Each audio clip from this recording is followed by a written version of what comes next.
आदाब नाज़रीन, मैं हुज़ैरा अली, सलाम टीवी देख रहे हैं आप। शुरुआत खबरों की करते हैं। अयोध्या के राम मंदिर और बाबरी मस्जिद का मामला तो सुप्रीम कोर्ट के जरिए सुलझ गया, लेकिन मुल्क में कई मजहबी इमारत अभी भी कई तरह के तनाज़ों में फंसी हैं। ऐसा ही एक तनाज़ा अब झारखंड के साहिबगंज जिले से सामने आया है। यहाँ राजमहल के नवाब डेड़ी सैद बाजार में मंदिर मस्जिद का मसला सामने आया है। यहाँ की जमीन को लेकर दो तबके आमने सामने आ गए हैं। तनाज़ा इतना बढ़ गया है कि हालात को संभालने के लिए राजमहल थाना की पुलिस को बुलाया गया। पुलिस ने फिलहाल दोनों फरीक को समझा बुझाकर किसी तरह मामले को खत्म कर दिया है।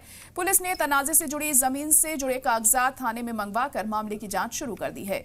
हिंदू फरीक के लोगों ने इल्जाम लगाया कि तनाजे पर पहले से मंदिर और मस्जिद मौजूद थे। हिंदू फरीक का कहना है कि किसी वजह से काफी वक्त से लोग उस मंदिर में पूजा नहीं कर रहे थे, जिसे मुस्लिम तबके जबरन हथिया लिया है। वहीं मुस्लिम फरीक का दावा है कि ये जमीन रहती है और इस पर उनका मालिकाना हक है और उनके पास है। अब दोनों फरीक अपनी अपनी दलीलों पर अड़े हुए हैं। पुलिस ने फिलहाल माहौल खामोश कराने के साथ ही दोनों तबकों से सब्र बरतने की अपील की है। साथ ही पुलिस ने दोनों फरीक से कहा है कि जमीन से जुड़े सभी कागजात थाने लेकर आए, वहीं कागजातों की जांच की जाएगी। अब इंतजामिया की जांच के बाद ही ये साफ हो पाएगा कि जमीन की असल हालात क्या है। 500 साल पुराना मस्जिद है। ये बोधन शेख का नाम का जमीन है। इसने मस्जिद को लिख के दे दिया है और ये लोग मस्जिद सदियों से नमाज पढ़ते हुए आ रहे हैं और इसके घेराबंदी वो लोग कर रहे हैं।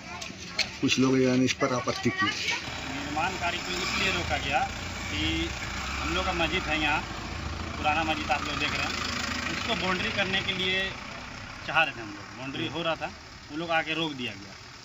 बाउंड्री इसलिए हो रहा था यहाँ कि मस्जिद यहाँ घेराव नहीं है, हम लोग घेरने के लिए सेपरेट करने के लिए बाउंड्री कर रहे थे, इसलिए वो लोग रोक दिया गया। क्यों रोका उन लोगों का? क्या लोग बोलता है कि यहाँ मंदिर है। आप लोग का मस्जिद यहाँ कब से है? हम लोग का मस्जिद हमको देख रहे 25 साल, मेरा बाप हो गया 70 साल का, उसका बाप बहुत दिन से है यहाँ, समझ लीजिए हम लोग जानते नहीं कितना दिन से है। और हमारे नुमाइंदा पंकज इस वक्त फोनलाइन पर जुड़ चुके हैं। पंकज, तो मंदिर मस्जिद का तनाजा यहाँ पर भी खड़ा होता हुआ दिखाई दे रहा है, क्या कुछ कहना है दोनों फरीक का? देखिए जरा ये जो मामला है, चूंकि साहिबगंज का राजमहल इलाका जो है वो काफी ऐतिहासिक इलाका है। यहाँ पे कई ऐतिहासिक धरोहर है, कई जामा मस्जिद है, बारातबारी है, मान सिंह का उनका एक कोट है। इसके साथ साथ और कई ऐतिहासिक स्थल है, जिस कारण से यहाँ पे ये मंदिर और मस्जिद का जो मामला है उसी को लेकर के सामने आया है कि जो मस्जिद जो जिस स्थल पे है वहां पे नमाज पढ़ी जाती थी और लोग जाते थे, लेकिन उसके साथ साथ एक दूसरे पक्ष का कहना है कि वहां पर मंदिर भी था जिसमें जो है काफी अरसे से लोग उस पे पूजा पाठ नहीं कर रहे थे, जिस कारण से जो है दूसरा पक्ष जो है वह धीरे धीरे कर मंदिर को समाप्त कर दिया। लेकिन अब जो है वह जमीन की मस्जिद कमिटी जा रही है। तब हिंदू पक्ष के द्वारा उस पर आपत्ति जताई जा रही है कि नहीं, यह चूंकि मंदिर और मस्जिद दोनों की जमीन है तो मंदिर की मस्जिद जमीन छोड़ करके उसकी घेराबंदी की जाए, ताकि हम लोग आगे कभी भविष्य में मंदिर बनाने का सोचे या मंदिर बनाने के लिए हम लोगों के पास जमीन उपलब्ध रहे।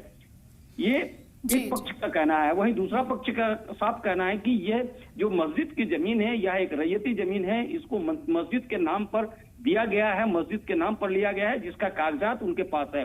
यह मामला इतना ज्यादा अधिक बढ़ गया था जिसके कारण दोनों समुदाय आमने सामने आ गए और तनाव की स्थिति हो गई थी, जिसको देखते हुए राजमहल थाना पुलिस ने हस्तक्षेप किया और किसी प्रकार से इस मामले को शांत कराया। दोनों पक्षों को समझा बुझा करके इस मामले को शांत कराया और स्पष्ट कहा कि यह चूंकि जमीन का मामला है, यह मामला दस्तावेज का होता है और यह पूरी तरह से दस्तावेज से यह साबित होगा कि हम असल में इस जमीन का क्या नेचर है और क्या किन की दावेदारी होती है। तो